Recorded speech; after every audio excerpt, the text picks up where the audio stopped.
Welcome to विशाल जोली। आज के इस वीडियो में हम लोग स्टार्ट कर रहे हैं BRABU में BSc मैथ्स ऑनर्स पेपर 3 में आए कुछ इंपॉर्टेंट क्वेश्चन के सॉल्यूशन।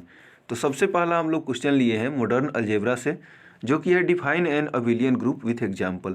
यानी कि हमें क्या करना है, अबिलियन ग्रुप का डिफिनीसन बताना है और एग्जाम्पल बताना है।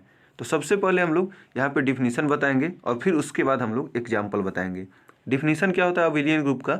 अ non empty set G on binary operation O defined as GU is called an abelian group if it satisfy the following conditions. यानी कि कोई भी अगर सेट G है जो कि नॉन एम्प्टी है, नॉन एम्प्टी कहने का मतलब कम से कम उसमें एक एलिमेंट है, तो अगर उस पर कोई भी ऑपरेशन हो, अब ऑपरेशन क्या होता है, जैसे प्लस माइनस मल्टीप्लाई और डिवाइड, यही चार ऑपरेशन होता है आपके मैथ्स में।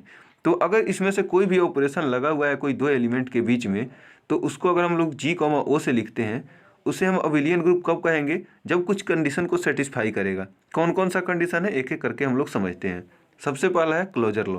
क्लोजर लॉ क्या होता है कि अगर कोई भी दो एलिमेंट हम ले लिए G से बिलोंग करने वाला, जैसे मान लीजिए हमने लिया A और B, और हम लोग क्या किए, इसमें कुछ ऑपरेशन लगाए, कोई भी ऑपरेशन, A ऑपरेशन B, मान लीजिए हमने प्लस का ऑपरेशन लगाया, तो A और B को जो ऐड करेंगे, तो अगर वो एलिमेंट भी G में है तो हम लोग क्या कहेंगे कि ये हमारा क्लोजर लॉ को सेटिस्फाई कर रहा है। एग्जाम्पल के लिए, जैसे मान लीजिए हमने सेट ऑफ नेचुरल नंबर लिया, इसमें से कोई दो एलिमेंट 1 और 2 ले लिए, और हम लोग देखें कि 1 और 2 दोनों को ऐड किए तो 3 आया, और ये भी एक नेचुरल नंबर आता है, तो हम लोग क्या कहेंगे कि यहाँ पे क्लोजर लॉ को सेटिस्फाई कर रहा है।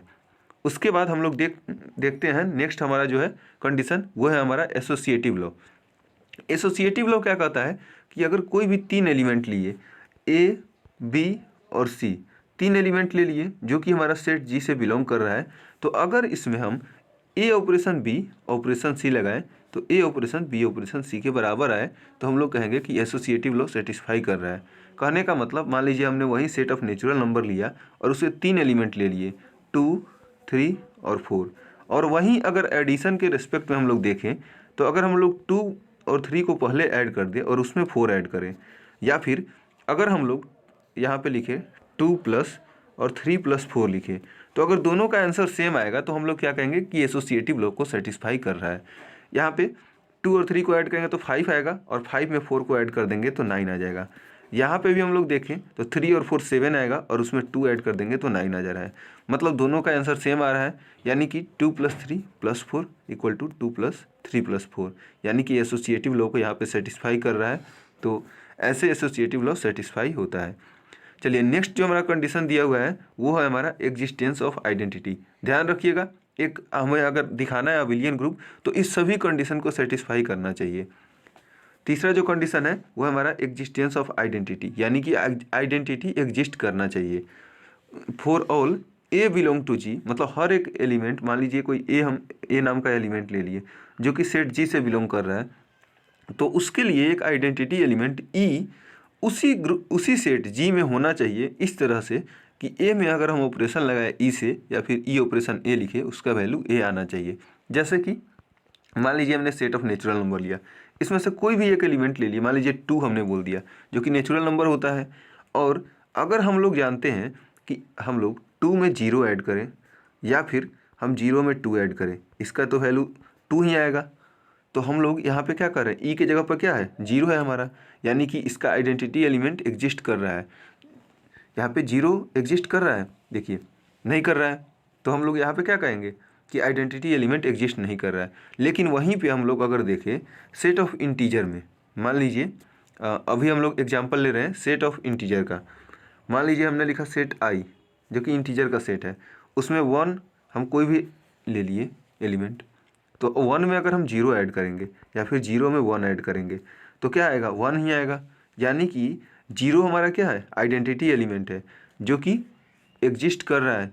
0 जो हमारा होता है वो भी हमारा सेट ऑफ इंटीजर के अंदर आता है, 0 भी एक इंटीजर होता है, तो इसीलिए हम क्या कहेंगे कि यहाँ पे आइडेंटिटी एग्जिस्ट कर रहा है, लेकिन सेट ऑफ नेचुरल नंबर में एग्जिस्ट नहीं कर रहा था। तो अगर आपको ग्रुप अबिलियन ग्रुप दिखाना है तो आइडेंटिटी भी एग्जिस्ट करना चाहिए। चौथा कंडीशन जो है वो है हमारा एग्जिस्टेंस ऑफ इन्वर्स। अब एग्जिस्टेंस ऑफ इन्वर्स क्या होता है कि अगर कोई भी हम एक एलिमेंट ले लिए, कोई भी मान लीजिए A नाम का एलिमेंट ले लिए जो कि सेट G से बिलोंग कर रहा है, तो उसके लिए A इन्वर्स नाम का कोई भी मतलब एक एलिमेंट ऐसा एग्जिस्ट करना चाहिए कि दोनों में अगर ऑपरेशन लगाए, ए ऑपरेशन ए इन्वर्स या फिर ए इन्वर्स ऑपरेशन ए, तो ई यानी कि आइडेंटिटी एलिमेंट जो यहाँ पे आया था उसके बराबर आना चाहिए। जैसे वही हम सेट ऑफ इंटीजर ले रहे हैं। सेट ऑफ इंटीजर में मान लीजिए हम कोई भी एलिमेंट ले लिए 2, तो 2 हमारा सेट ऑफ इंटीजर से बिलोंग करता है। हम लोग जानते हैं कि 2 में हम लोग -2 को ऐड करें या फिर -2 में हम लोग 2 को ऐड करें तो उसका वैल्यू कितना आएगा, यहाँ पे भी 0 आएगा और यहाँ पे भी 0 आएगा। और 0 यहाँ पे हमने क्या बताया था, देखिए यहाँ पे अभी मैंने आपको बताया था कि 0 क्या है, 0 हमारा आइडेंटिटी एलिमेंट है। तो यहाँ पे 0 हमारा आइडेंटिटी एलिमेंट है और उसी के बराबर इसका वैल्यू आ रहा है, यानी कि हम क्या कहेंगे कि -2 हमारा 2 का इन्वर्स है, या फिर हम कहेंगे कि 2 हमारा -2 का इन्वर्स है। चलिए लास्ट कंडीशन है हमारा कम्यूटेटिव लॉ। कम्यूटेटिव लॉ क्या होता है कि अगर कोई भी दो एलिमेंट हम लिए जो कि जी से बिलोंग कर रहा है, तो दोनों में ऑपरेशन लगाएं, चाहे ए में ऑपरेशन बी लगाएं या फिर बी ऑपरेशन ए लगाएं, तो हमेशा इक्वल है, तो हम लोग कहेंगे कम्यूटेटिव लॉ फॉलो हो रहा है। जैसे मान लीजिए हम यहाँ पे फिर वही सेट ऑफ इंटीजर ले रहे हैं। सेट ऑफ इंटीजर अगर हम लेंगे तो हम लोग यहाँ पे दो एलिमेंट ले रहे हैं, मान लीजिए 2 और 3। अगर हम लोग जानते हैं 2 में 3 ऐड करें या फिर 3 में 2 ऐड करें, दोनों का आंसर 5 ही आना है, यानी कि 2 + 3 3 + 2 के बराबर आ रहा है। तो हम लोग क्या कहेंगे, कम्यूटेटिव लॉ यहाँ पे फॉलो हो रहा है। यानी कि जो मैंने यहाँ पे आपको पांचों कंडीशन बताया, ये अगर पांचों कंडीशन, एक दो नहीं पूरा पांचों कंडीशन अगर सेटिस्फाई हो रहा है, तो हम लोग कहेंगे कि जो दिया हुआ ग्रुप है नॉन एम्प्टी सेट का, वो उस बाइनरी ऑपरेशन ओ के रेस्पेक्ट में, जैसे यहाँ पे हमने एडिशन लिया था वैसे मल्टीप्लिकेशन हो सकता है, सब्ट्रैक्शन हो सकता है, डिवीजन हो सकता है, तो जो ऑपरेशन दिया होगा उसके रेस्पेक्ट में अबिलियन ग्रुप फॉर्म कर रहा है। अब हमें क्या करना है, अब एग्जाम्पल देखना है। यहाँ पे दिया होता है एग्जाम्पल भी हमें देखना है, तो एक एग्जाम्पल हम लोग लिख देंगे। एग्जाम्पल में जैसे set I of integers, set I of integer वही मैंने एग्जाम्पल लिया है with respect to binary operation plus, यानी कि एडिशन, जो कि हम लोग आई प्लस के रूप में डिनोट कर रहे हैं। तो ये क्या होता है, अबिलियन ग्रुप होता है। इसको हम लोग प्रूफ भी देंगे, अगर एग्जाम्पल देंगे तो प्रूफ करके बताना होगा कि भाई अबिलियन ग्रुप है। प्रूफ यहाँ पे क्या है कि मान देख रहे हैं कि given I equal to set of integer हमें दिया हुआ है और एक बाइनरी ऑपरेशन जो है एडिशन, इस पर डिफाइन किया गया है। तो for being an abelian group show करने के लिए हम लोग क्या करना चाहिए, it should satisfy the following condition. हम लोग को देखना चाहिए कि वो कंडीशन को सेटिस्फाई कर रहा है कि नहीं। कौन कौन सा कंडीशन है, वही सेम कंडीशन है क्लोजर लॉ। क्लोजर लॉ क्या कहता है कि कोई भी दो एलिमेंट अगर सेट ऑफ इंटीजर से बिलोंग कर रहा है, तो उसका जो ऐड करने पर आना चाहिए वो भी हमारा सेट ऑफ इंटीजर से बिलोंग करना चाहिए। जैसे 2 और 3 सेट ऑफ इंटीजर से बिलोंग करता है, 2 और 3 इंटीजर होता है, और ऐड करेंगे तो 5 जो आएगा वो भी एक इंटीजर होगा, यानी कि क्लोजर लॉ सेटिस्फाई कर रहा है। अगला है एसोसिएटिव लॉ।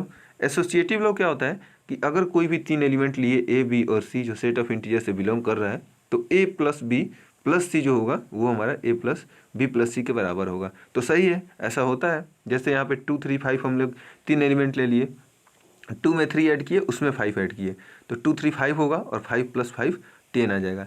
या फिर हम ऐसे देखें 2 + 3 + 5 कितना होगा, 8 होगा, और 2 में ऐड किए तो 10 आ गया, यानी कि हमारा 2 + 3 + 5 यहाँ पे 2 + 3 + 5 के बराबर आ गया, यानी कि एसोसिएटिव लॉ भी होल्ड कर रहा है।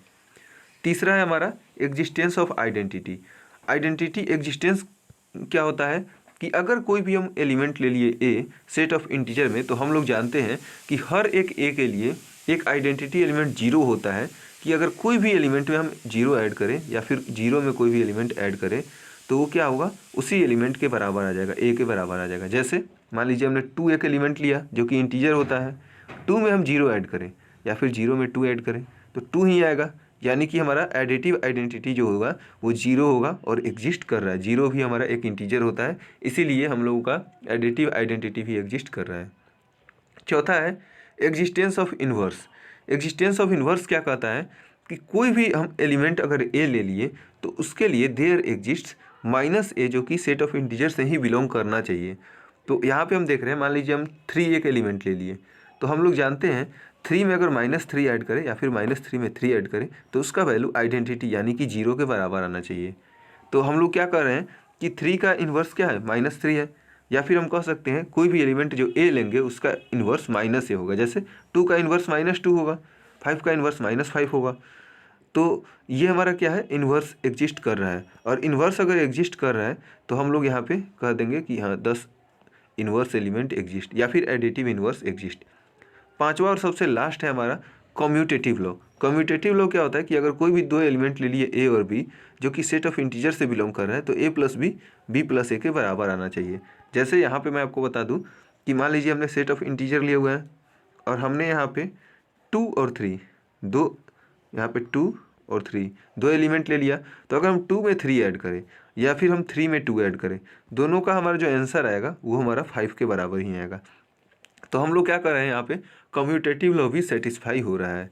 तो हम लोग कह देंगे since it satisfies all the conditions thus I plus is an abelian group. हम लोग यहाँ पे देख रहे हैं कि सभी कंडीशन को सेटिस्फाई कर रहा है, इसीलिए set of integer I plus मतलब एडिशन ऑपरेशन के रिस्पेक्ट में ये भी हमारा एक अबिलियन ग्रुप होगा। और यही चीज़ हमें बताना था, तो हमने डिफिनीशन लिखा और एग्जाम्पल लिखा। तो ये था फर्स्ट वीडियो। मिलते हैं नेक्स्ट वीडियो में। और जो भी कुछ इंपॉर्टेंट क्वेश्चन मैंने डाला है अभी तक यूट्यूब पे, और अगर मुझे लगेगा कि पेपर 3 में वो चीज़ पूछा गया है तो मैं इसी प्लेलिस्ट में आपको एक अलग से प्लेलिस्ट बना दूंगा जिसमें सिर्फ पेपर 3 का प्रीवियस ईयर क्वेश्चन रहेगा। और उस प्लेलिस्ट में मैं जो भी मुझे लगेगा कि हाँ ये क्वेश्चन पूछा गया है तो उसको मैं अपलोड कर दूंगा। तो चलिए, थैंक्स फॉर वॉचिंग। वीडियो अच्छा लगा तो वीडियो को लाइक और चैनल को सब्सक्राइब जरूर कर लीजिएगा।